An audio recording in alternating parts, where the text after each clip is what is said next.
بسم اللہ الرحمن الرحیم ھذا الکلام فی ضم الاقرار الی التصدیق رکنا او شرطا، یہ گفتگو جو اب تک رہی یہ اقرار باللسان کو تصدیق بالجنان کے ساتھ رکن یا شرط کے طور پر ملانے سے متعلق تھی۔ اس سے پہلے جو آپ نے بات سنی تو اس میں یہ ہوا کہ تصدیق بالجنان صرف یہی ایمان ہے اور اقرار باللسان یہ ایمان کا رکن نہیں ہے بلکہ شرط ہے، یا کہ اقرار باللسان بھی ایک دوسرا رکن ہے ایمان کا، دونوں مل کر کے ایمان بنتے ہیں۔ تو اس تعلق سے پیچھے آپ نے پڑھا کہ جمہور اشاعرہ کا مذہب یہی ہے کہ ایمان فقط تصدیق قلبی کا نام ہے، اور یعنی جن باتوں کا رسول اللہ صلی اللہ علیہ وسلم کے دین سے ہونا بدیہی طور پر معلوم ہو، ان تمام کی دل سے تصدیق کرنا یہی ایمان ہے۔ یہ جمہور اشاعرہ کا مذہب ہے۔ رہی بات اقرار باللسان کی، زبان سے اس چیز کے اظہار کی، تو وہ دنیا میں مسلمانوں کے احکام اس بندے کے اوپر جاری کرنے کے لیے شرط ہے۔ ٹھیک ہے، تو یہ اشاعرہ کے نزدیک تھا، اور امام ماتریدی وغیرہ حنفیہ میں سے جو ہیں ان کا بھی یہی موقف تھا، لیکن حضرت امام اعظم اور آپ کے اصحاب اور بہت سے محققین اشاعرہ کا موقف ایسا نہیں ہے، بلکہ ان کا موقف یہ ہے کہ اقرار باللسان بھی ایمان کا ایک رکن ہے۔ ہاں، تھوڑا سا فرق ہے، وہ فرق یہ ہے کہ یہ رکن ایسا ہے جو وسعت والا ہے، یعنی اس کے اندر وسعت پائی جاتی ہے۔ وہ وسعت کا مطلب یہ ہے کہ کبھی ضرورت پڑنے پر یہ مفقود بھی ہو سکتا ہے، رخصت بھی ہو سکتا ہے۔ ایسا نہیں کچھ ضرورت کے وقت اگر وہ مفقود ہو جائے تو بندہ مومن نہ رہے، نہیں، ضرورت پڑنے پر عذر کے وقت وہ الگ بھی ہو سکتا ہے، دور بھی ہو سکتا ہے، جب بھی مومن رہے گا بندہ۔ ہاں، البتہ ایمان جو تصدیق قلبی ہے وہ کبھی بھی جدا نہیں ہوگا، وہ کبھی بھی الگ نہیں ہو سکتا۔ وہ الگ اگر ہوا تو مومن رہے گا ہی نہیں۔ مثال اس کی دی ہے کہ جیسے کسی کو کلمہ کفر بکنے پر یا ایک ایمان کا اقرار نہ کرنے پر کسی نے اکراہ کیا، اسے مجبور کیا، یا ایک ہی مجبور تو نہیں کیا لیکن اس کی زبان ہی نہیں چلتی ہے، وہ گونگا ہے تو زبان سے اقرار نہیں کر سکتا ہے، تو اس کے حق میں، ان دونوں افراد کے حق میں اقرار باللسان جو رکن تھا وہ کیا ہو جائے گا؟ وہ ساقط ہو جائے گا، لیکن اس کے علاوہ نہیں ساقط ہوگا، اس کے علاوہ رہے گا اس کے ساتھ رکن کے طور پر۔ تو اسی کو کہہ رہے ہیں کہ اب تک کی یہ جو گفتگو ہوئی وہ کس تعلق سے تھی؟ اس تعلق سے کہ ایک اقرار کو تصدیق کے ساتھ رکن یا شرط کے طور پر ملانے کے بارے میں تھی، اقرار کو۔ اب اقرار کے علاوہ بہت ساری چیزیں، تو اس کا ذکر یہاں پر کر رہے ہیں کہ تصدیق بالجنان اور اقرار باللسان کے علاوہ بھی بہت ساری چیزیں ہیں جو ایمان سے متعلق ہیں، ان کا بھی ہونا ضروری ہے جبھی ایمان ہوگا۔ کہ وَأَمَّا مَا ضُمَّ غَيْرُهُ مِمَّا هُوَ شَرْطٌ جَزْمًا إِلَى التَّصْدِيقِ بِالْقَلْبِ أَوِ التَّصْدِيقِ وَالْإِقْرَارِ فَأُمُورٌ یہ خبر ہے۔ دیکھیے، اور رہی اقرار کے علاوہ وہ چیزیں کہ جو قطعی طور پر شرط ہیں، جنہیں تصدیق بالقلب یا تصدیق اور اقرار دونوں کے ساتھ ملایا گیا ہے تو وہ ایسے امور ہیں، یعنی قطعی طور پر شرط ہیں۔ اس پر اعلیٰ حضرت لکھتے ہیں ولا حظ لہ من الرکنیت قطعا، اور قطعی طور پر اس کے لیے رکنیت سے کوئی حصہ نہیں ہے، یعنی وہ رکن نہیں ہے وہ شرط ہی ہیں۔ تو وہ چیزیں کون کون ہیں کہ جن کو شرط کے طور پر تصدیق بالقلب یا اشاعرہ کے مذہب کے مطابق یا تصدیق اور اقرار دونوں کے ساتھ امام اعظم اور حنفیہ کے مذہب کے مطابق ملایا گیا ہے، تو یہ وہ امور ہیں۔ اب دیکھیے امور موصوف ہے، اس پر بھی اعلیٰ حضرت لکھتے ہیں فامور الاخلال بہا اخلال بالایمان اتفاقا، تو یہ وہ امور ہیں کہ جن کے اندر کمی کرنا، کوتاہی کرنا، بالاتفاق ایمان میں کمی کرنا، ایمان کو چھوڑنا ہے۔ اخلال چھوڑنا، کمی کرنا، سستی کرنا، یہ ہوتا ہے۔ اب وہ امور کون ہیں؟ جو شرط ہیں، ان میں اگر آپ کمی کریں گے تو ایمان کے اندر کیا ہو جائے گا؟ خلل پیدا ہوگا۔ تو دیکھیے اس پر اعلیٰ حضرت علیہ رحمہ لکھتے ہیں فامور کے اوپر یہ ترکیب بتا رہے ہیں کہ امور یہ موصوف ہے، ٹھیک ہے، والجملہ تو، اور اس کے بعد کا جو جملہ آ رہا کون سا جملہ؟ الاخلال بہا اخلال بالایمان اتفاقا،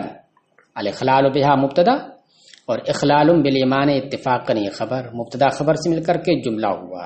تو یہ اس کے بعد کا جو جملہ ہے اور وہ ہے کون؟ وہوا خبر ما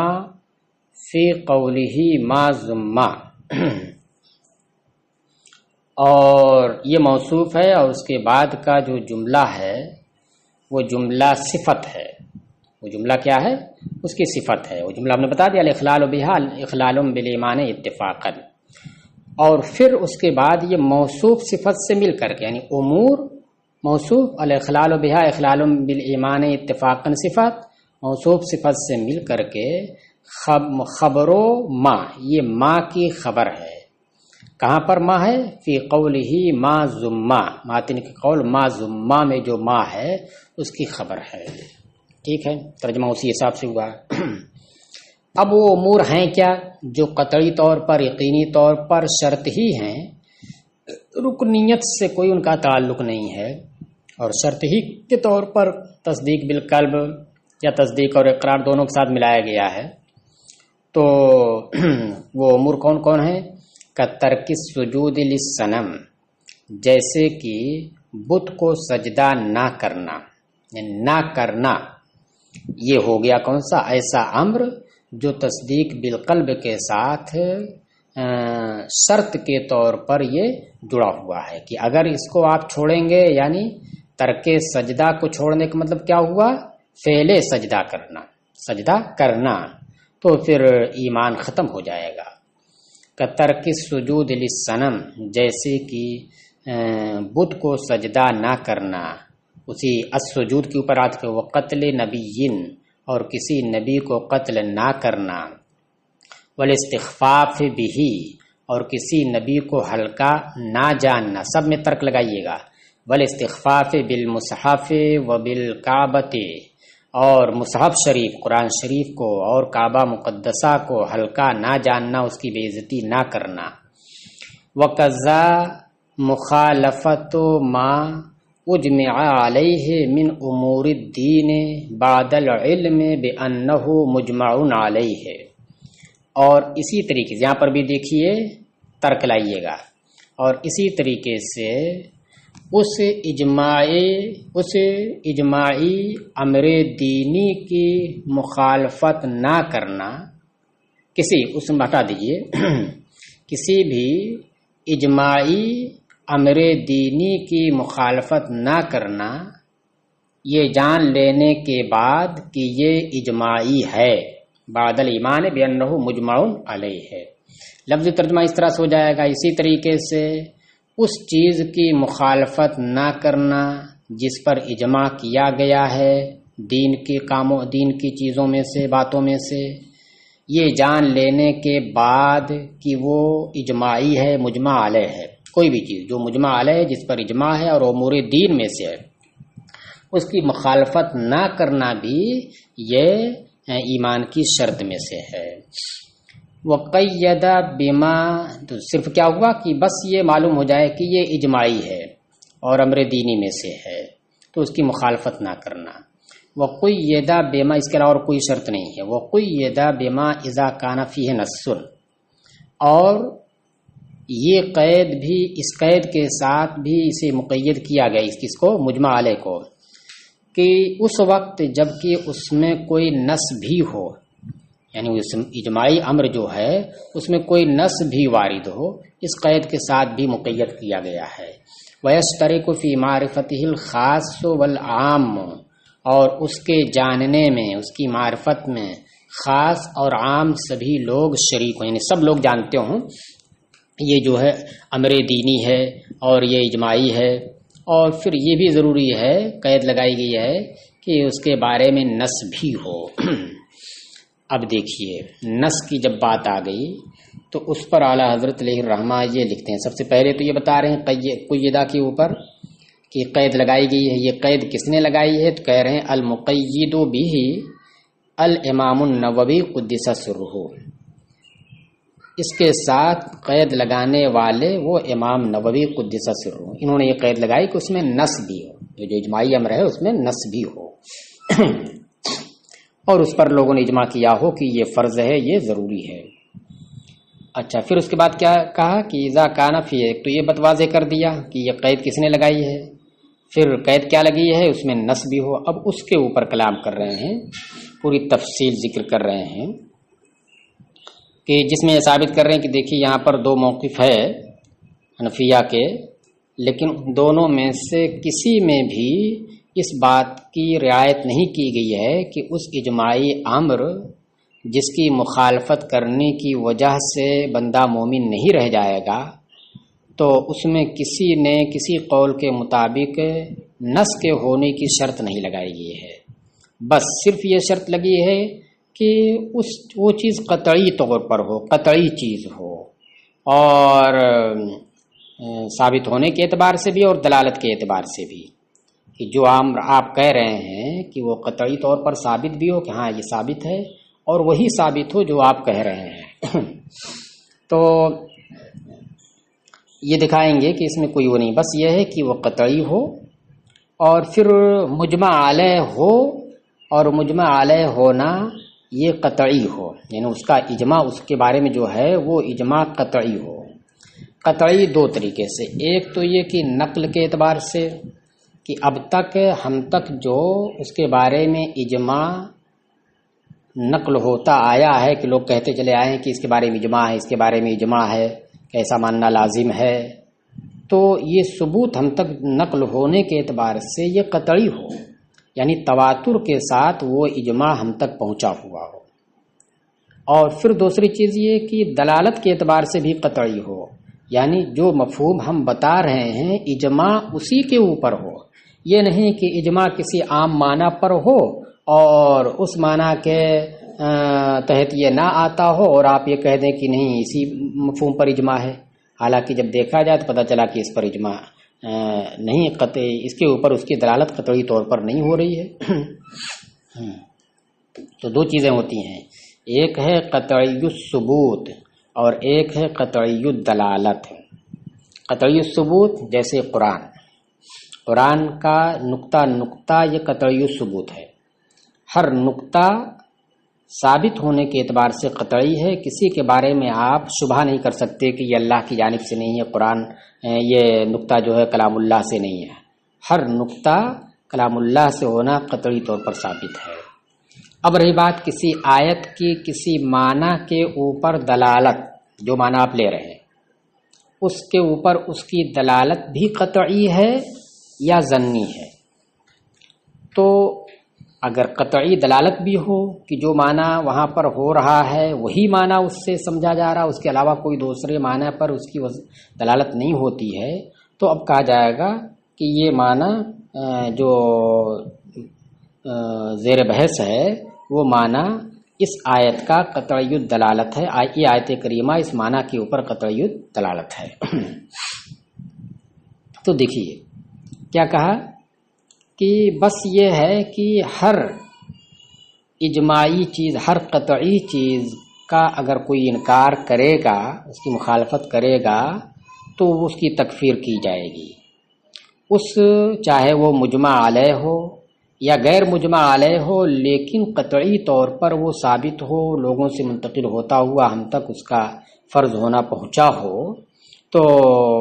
اس کے انکار کرنے کی وجہ سے بندے کی تکفیر کی جائے گی۔ کوئی ضروری نہیں ہے کہ اس امر کے تعلق سے کوئی نص بھی موجود ہو، یہ صرف جو ہے امام نووی نے نص کی قید لگائی ہے۔ دیکھیے، اقول تحقیق المقام ان اکثر الحنفیت یکفرون بانکار کل مقطوع بہ، میں کہتا ہوں کہ اس مقام کی تحقیق یہ ہے کہ اکثر حنفیہ ہر قطعی امر کے انکار کی وجہ سے، یعنی ہر اس چیز کے انکار کی وجہ سے جس کا دین سے ہونا قطعی طور پر معلوم ہو، تو اس کے انکار کی وجہ سے اکثر حنفیہ تکفیر کرتے ہیں، کما ہوا مصرح بھی فی رد المحتار وغیرہ، جیسا کہ رد المحتار وغیرہ میں اس کی صراحت ہے۔ وہم ومن وافقہم ہم القائلون بانکار کل مجمع، اب یہ دیکھیے تو بات رہی کل مقطوع کی، جیسے بھی قطعی ہو وہ، اب خاص کر اجماعی امر کی، اور وہ یعنی اکثر حنفیہ ومن وافقہم، اور جو ان کی موافقت کرنے والے ان کے ہم نوا ہیں، وہی اس بات کے بھی قائل ہیں، اس بات کے کہ بانکار کل مجمع علیہ بعد ما کان الاجماع قطعیا دلال نقلا و دلالتا، کہ ہر مجمع علیہ کے انکار کی وجہ سے تکفیر کی جائے گی۔ یہاں پر کیا اصل ہے؟ ہم القائلون بالتکفیر بانکار کل مجمع علیہ، یہ مطلب ہے کہ اور وہی اکثر حنفیہ اور ان کے ہم نوا ہی اس بات کے بھی قائل ہیں کہ ہر مجمع علیہ کے انکار کی وجہ سے تکفیر کی جائے گی، مگر بعد اس کے کہ وہ اجماع قطعی ہو، نقل کے طور پر بھی اور دلالت کے طور پر بھی، یعنی قطعی الثبوت ہو، کہ اس کا اجماع ہونا قطعی، ہاں واقعی اس کے اوپر متقدمین نے اجماع کیا ہے، اور متقدمین علماء کا اجماع جو ہوا ہے وہ ہم تک منتقل ہوتے ہوئے قطعی طور پر پہنچا ہے، یعنی تواتر کے ساتھ پہنچا ہے، تو یہ ہو گیا نقل کے طور پر اس اجماع کا قطعی ہونا، یعنی قطعی الثبوت، کہ ہاں واقعی اجماع ہوا ہے۔ یہ کیسے ہم سمجھیں کہ واقعی اجماع ہوا ہے، قطعی طور پر اجماع ہوا ہے؟ جب ہم تک وہ تواتر کے ساتھ پہنچے گا، اور اگر خبر واحد سے پہنچے تو پھر کوئی ضروری نہیں ہے کہ ہم کو اس کو یقینی مانیں، کیونکہ یہ قطعی ہوا نہیں۔ وہ دلالتاً، اور وہ اجماع دلالت کے اعتبار سے بھی قطعی ہو، یعنی جو مفہوم آپ لے رہے ہیں اور یہ کہہ رہے ہیں کہ اس پر اجماع ہے، تو واقعی اسی مفہوم پر، اسی کے اوپر اس اجماع کی دلالت ہو رہی ہو، ایسا نہیں ہے کہ اس کے اوپر اس کی دلالت ظنی ہو رہی ہو۔ ولا حاجت الی وجود النص، اور نص کے پائے جانے کی کوئی حاجت اس میں نہیں ہے۔ دیکھیے صاف صاف کہہ دیا، نص کے پائے جانے، بس کیا ہوا کہ ہر قطعی امر ہو اس کا انکار کرنے کی وجہ سے تکفیر کی جائے گی، اور ہر اجماعی امر کے انکار کی وجہ سے تکفیر کی جائے گی، لیکن بعد اس کے کہ وہ اجماعی امر قطعی طور پر وہ اجماع قطعی ہو، نقل کے اعتبار سے بھی اور دلالت، یعنی قطعی ثبوت بھی ہو اور قطعی دلالت بھی ہو۔ اب اس میں نص ہے یا نص نہیں، اس کی کوئی حاجت نہیں ہے۔ والمحققون، یہ اکثر حنفیہ کی رہی بات، والمحققون لا یکفرون الا بانکار ما علم من الدین ضرورتا بحیث یشترک فی معرفته الخاص والعام المخالطون للخواص، اور محققین تکفیر نہیں کرتے ہیں مگر اسی چیز کے انکار کی وجہ سے جس کا دین سے ہونا بدیہی طور پر معلوم ہو، کہاں واقعی یہ دین سے اس کا تعلق ہے، یہ امر دینی ہے، اور اس کا امر دینی ہونا بدیہی طور پر معلوم ہو، کسی نظر و فکر کی ضرورت نہ ہو، اس طرح سے ہم تک وہ پہنچا ہے۔ بدیہی طور پر معلوم ہونے کا مطلب کیا ہوا؟ بحیث یشترک فی معرفته الخاص والعام المخالطون للخواص، اس طور پر بدیہی طور پر معلوم ہو کہ اس کی معرفت میں، اس کے جاننے میں خاص اور وہ عام، خاص لوگ علماء اور وہ عام لوگ جو خاص لوگوں کی صحبت میں رہتے ہیں وہ سب کے سب شریک ہوں۔ دیکھیے عام جب بھی کہا جائے گا یہاں پر تو عام سے مراد وہی عام لوگ ہوں گے جو علماء کی صحبت میں رہتے ہیں، خاص لوگوں کی صحبت میں رہتے ہیں، ورنہ دوسرے عام نہیں جو بالکل علماء سے کوئی تعلق ہی نہیں، اہل علم سے کوئی تعلق ہی نہیں، وہ ان کا جاننا کوئی ضروری نہیں ہے۔ خاص لوگ یعنی علماء اور وہ عام لوگ جو علماء کی صحبت میں رہتے ہیں انہوں نے بھی سنا ہو اور وہ بھی جانتے ہوں، تو اس کو کہا جائے گا کہ یہ چیز قطعی طور پر بدیہی طور پر دین سے ہے، امر دینی ہے۔ اب اس کا انکار اگر کوئی کرے گا تو وہ کیا ہوگا؟ تکفیر اس کی جائے گی۔ تو فَإِن كَانَ الْمُجْمَعُ عَلَيْهِ هَكَذَا، پس اگر اجماعی امر ایسا ہے، کیسا ہے کہ اس کا اجماعی ہونا بدیہی طور پر معلوم ہے کہ تمام عوام اور خواص و عوام سبھی اس سے کو جانتے ہیں، تو اس کے انکار کی وجہ سے کہہ رہے ہیں کفر منکر ہو، تو اگر مجمع علیہ اس طرح کا ہے تو اس کے منکر کی تکفیر کی جائے گی، وَإِلَّا لَا، ورنہ اس کی تکفیر نہیں کی جائے گی۔ وَلَا حَاجَةَ عِندَهُمْ أَيْضًا إِلَى وُجُودِ نَصٍ، اور ان محققین کے نزدیک بھی نص کے پائے جانے کی کوئی حاجت نہیں ہے، بس کیا ہے کہ اس کا مجمع علیہ ہونا یہ عوام و خواص سبھی جانتے ہوں کہ یہ مجمع علیہ ہے، تو اس کا انکار کرنے کی وجہ سے تکفیر ہوگی۔ تو اس میں بھی دیکھیے نہ وہ پہلے والے میں اکثر حنفیہ نے جو قول کیا ہے اس میں، اور نہ اس محققین کے قول میں، ان دونوں قولوں کے اندر وجود نص کی کوئی ضرورت نہیں ہے۔ فَإِنَّ كَثِيرًا مِّن ضروریات الدین مما لا نص علیہ، کیونکہ بہت سی ضروریات دین وہ ہیں جن پر کوئی نص نہیں ہوا کرتی ہے، کما یظہر بمراجعات الاعلام وغیرہ، جیسا کہ الاعلام بقواطع الاسلام، یہ پوری کتاب ہے علامہ ابن حجر حیتمی کی، الاعلام بقواطع الاسلام، جیسا کہ الاعلام بقواطع الاسلام وغیرہ کتب کی جانب رجوع کرنے سے ظاہر ہوتا ہے۔ تو جب آپ تفصیل سے پڑھیں گے تو اس میں آپ کو پتہ چلے گا کہ دیکھیے بہت سارے امور ایسے ہیں جس کے اوپر کوئی نص نہیں ہے مگر دین سے ہونا ان کا تواتر کے ساتھ معلوم ہے۔ فَالتَّقْیِیدُ بِوُجُودِ النَّص، تو نص کے پائے جانے کی قید لگانا ضائع علی القولین، دونوں قولوں کے اوپر ضائع ہے، کوئی مطلب اس کا نہیں ہے۔ فعرف، لہذا تم اس نقطے کو جان لو۔ چلیے اب آگے دیکھیے، قال ابن الحمام الایمان وضع الہی امر عبادہ بہ، ایمان، علامہ ابن حمام نے فرمایا کہ ایمان ایک دین الہی ہے، وضع الہی ہے، یعنی ایک وہ دین ہے جس کو اللہ نے وضع کیا ہے، امر عبادہ بہ، جس کا اس نے اپنے بندوں کو حکم دیا ہے کہ اس کو کرو، اس کو بجا لاؤ۔ دیکھیے وضع کے اوپر اعلیٰ حضرت حاشیہ لگاتے ہیں، وضع ہے موضوع، وضع تو مصدر ہے، تو دین تو مصدر ہوگا نہیں بلکہ کیا ہے کہ موضوع، کیا ہے کہ ایک وضع کیا ہوا ہے، الہی لگا ہے تو مطلب کیا ہوا، اے ما وضعہ اللہ تعالی علی عبادہ، یعنی ایک وہ دین ہے جس کو اللہ تبارک تعالیٰ نے اپنے بندوں کے اوپر لازم کرتے ہوئے وضع کیا ہے، اور ان کے اوپر وفرضہ علیہم اول کل فرض، اور ان کے اوپر سب سے پہلا فرض کیا ہے، سب سے پہلے فرض کیا ہے، وَأَهَمَّهُ وَأَعْظَمَهُ، اور سب سے اہم اور سب سے اعظم فرض کیا ہے، یعنی ایمان کی فرضیت بندوں کے اوپر یہ سب سے پہلا فرض ہے، سب سے اہم فرض ہے، سب سے اعظم فرض ہے، کہ یہ چیز اگر نہیں ہوگی تو لاکھ کام آپ کرتے جائیے، کوئی فائدہ آپ کا اس سے نہیں ہونے والا، اس لیے سب سے پہلا ہے اور سب سے اہم ہے اور سب سے عظیم تر ہے۔ وَرَتَّبَ عَلَى فِعْلِهِ، اور اس کو کرنے پر، کس کو کرنے پر، دیکھیے حاشیہ لگا ہے، اتیان بذالک الوضع الہی، یعنی اس دین الہی کو بجا لانے پر، اسے کر گزرنے پر، رتبہ لازمن، ایک لازم مرتب کیا ہے، اللہ نے ایک لازم مرتب کیا ہے۔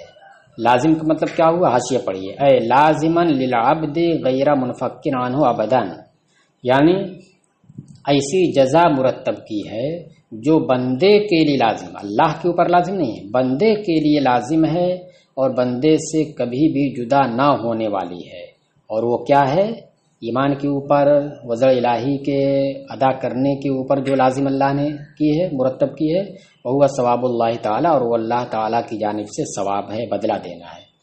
اما اللہ تعالیٰ، اور رہا اللہ تبارک تعالیٰ، فلا یجب علیہ شیء، تو اس کے اوپر کوئی چیز واجب نہیں ہے۔ دیکھیے عبارت تھوڑی پیچیدہ، اس کو سنیے۔ اور اس وضع الہی کو بجا لانے پر اللہ نے ایک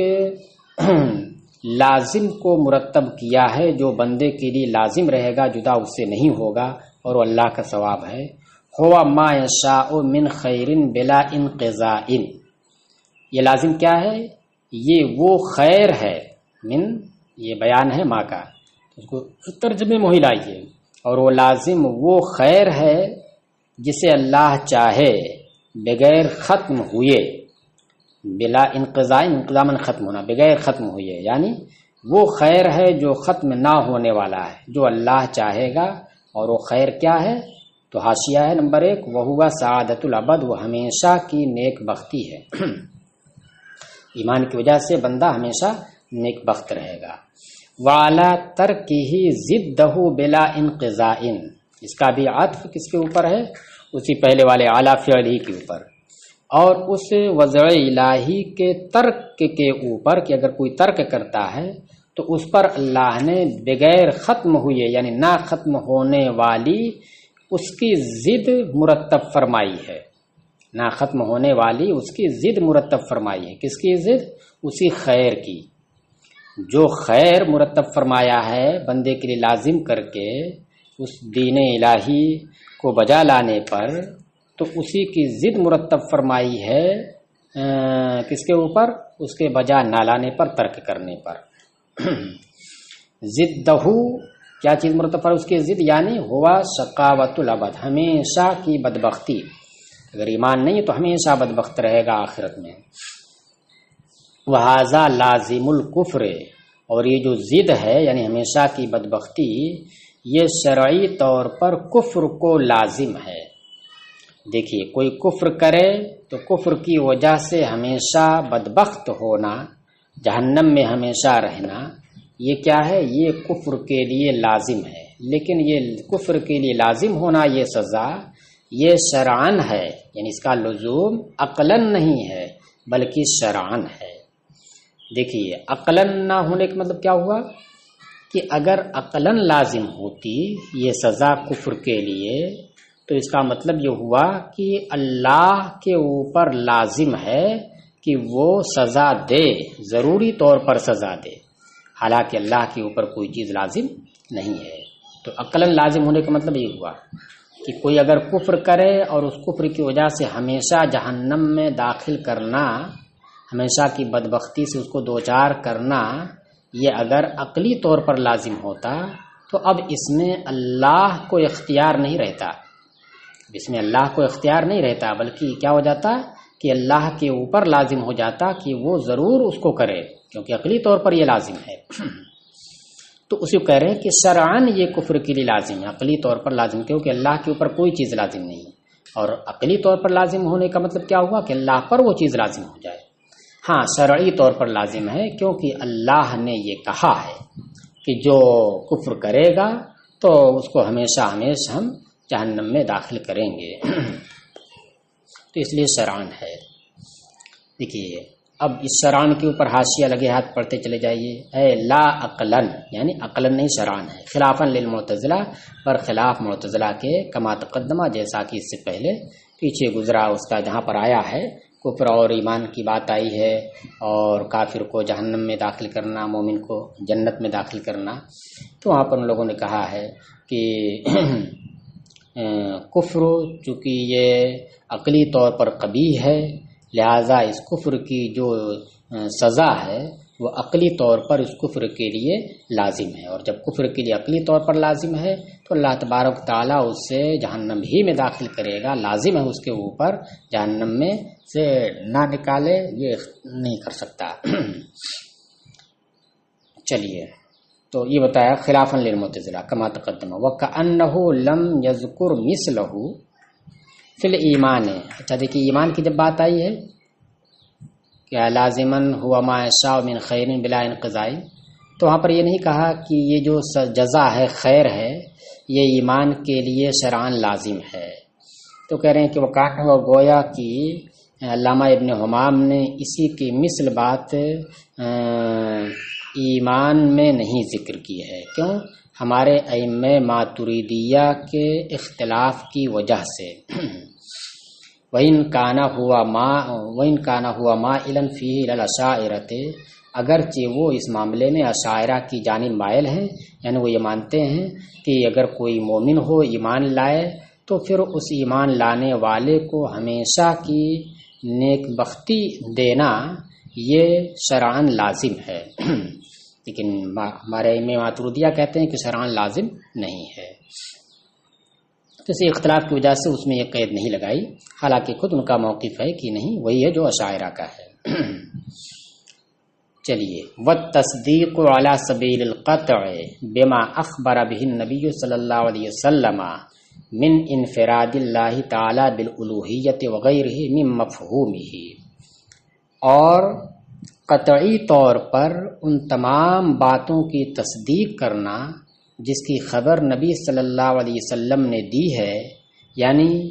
اللہ تبارک و تعالیٰ کا صرف معبود ہونا، اللہ تبارک تعالیٰ کا الوہیت کے ساتھ منفرد ہونا، یعنی صرف اللہ تعالیٰ کا معبود ہونا، اور اس کے علاوہ دیگر باتیں جس کی خبر دی ہے، تو ان تمام کی تصدیق کرنا یہ ایمان کے مفہوم کا حصہ ہے، یعنی یہ اس کے اجزاء میں سے، اس کے مفہوم میں سے ہے، لہذا اس کو بھی بجا لانا ضروری ہوگا۔ وقد اعتبر، دیکھیے من مفہوم ہی میں من کے بارے میں بتا رہے ہیں، حاشیے میں 3 نمبر دیکھیے، من للتبعیض، من یہ تبعیضیہ ہے۔ اچھا، اس سے پہلے بھی حاشیہ لگا والتصدیق، وہ ترکیب بتائی ہے کہ ترکیب کیا ہے، تو ترجمے سے ہمارے ترکیب سمجھ میں آ گئی ہوگی۔ والتصدیق ترجمہ ہم کر رہے ہیں، اور قطعی طور پر ان تمام باتوں کی تصدیق کرنا جس کی نبی صلی اللہ علیہ وسلم نے خبر دی ہے، یعنی صرف اللہ کا معبود ہونا اور اس کے علاوہ دیگر چیزیں، یہ تمام چیز کیا ہے، یہ چیز کیا ہے، ایمان کے مفہوم میں سے ہے، تو من مفہوم ہی یہ خبر بن جائے گا، والتصدیق کو یہ مبتدا بن جائے گا، اسی کو حاشیے میں بتا رہے ہیں۔ 326 نمبر کا حاشیہ، مبتداٌ، والتصدیق کو کیا کہہ رہے ہیں، مبتداٌ، یہ مبتدا ہے، خبرہ قولہ من مفہومہ، اور اس کی خبر ماتن کا قول من مفہوم ہی ہے، ای تصدیق القطعی، علی سبیل القطع کو مختصر میں کر دیا تصدیق القطعی، یعنی قطعی طور پر تصدیق کرنا